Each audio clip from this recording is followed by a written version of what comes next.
Hello दोस्तों, नमस्ते। आज मैं बनाने जा रही हूँ दही और चना दाल का पकौड़े डालकर कढ़ी। इससे कढ़ी भी बनाएंगे और पकौड़े भी बनाएंगे। उसमें डालने के लिए हमें क्या क्या चाहिए?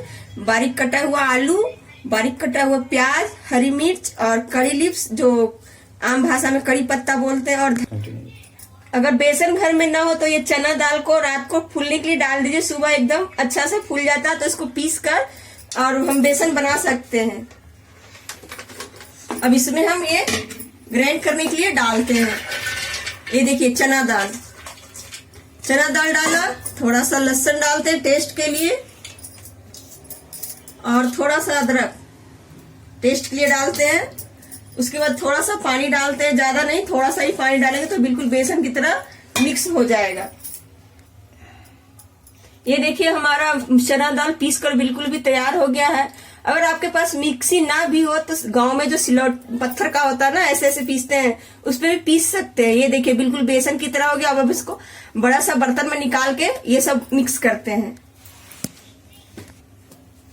ये देखिए हमने पीस लिया चना दाल, तो अब हमको ये निकालना है बाउल से, बर्तन में निकाल लेते हैं। थोड़ा सा बनाएंगे ना कढ़ी बेसन की तरह, जैसे बेसन और दही की बनती है ना, सेम वैसे इसकी भी बनेगी। ये देखिए अब हम इसको करेंगे। कटा हुआ आलू, ये देखिए हमने सब बारीक काट कर रखा, कटा हुआ पतला पतला सा आलू, ताकि बच्चों को भी टेस्टी लगे खाने में। ये ना बोले मैं ये ना खाऊं, ये ना खाऊं, इसीलिए टेस्टी लगेगा खाने में।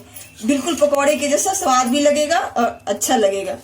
ये देखिए हमने ओनियन डाला, थोड़ा सा हरी धनिया, थोड़ा सा कड़ी पत्ता यानी कड़ी लिव्स, और ये थोड़ा सा हरी मिर्च, और टेस्ट के लिए नमक और थोड़ा सा हल्दी।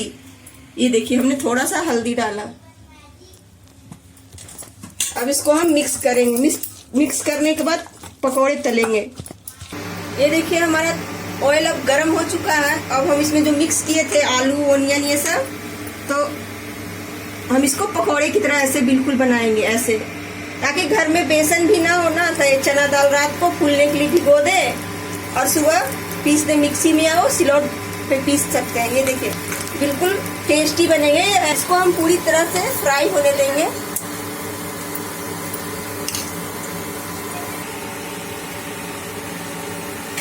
हमारे पकौड़े जो करी में बनते हैं वो पकौड़े बिल्कुल रेडी हो गए हैं।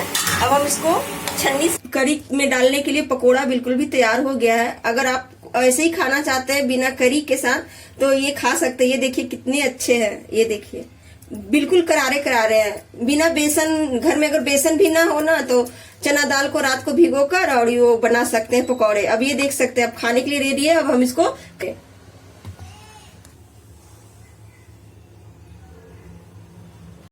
करी बनाने के लिए जो बचा हुआ था पीसा हुआ चना दाल वो हम इसमें मिक्स कर चुके हैं। और ये हमारा दही है जो हमने कड़ी का दही वाला दही और बेसन, अगर बेसन ना है तो चना दाल को पीस कर बना सकते हैं। ये देखिए हमने पूरा लिक्विड किया है। और स्वाद के लिए नमक और फ्लेवर के लिए हल्दी मिक्स करके, तब तक ये तेल हमारा गर्म हो चुका है। इसमें हम जीरा डालते हैं, ये भी गर्म हो रहा है। तेज पत्ता, मिर्ची,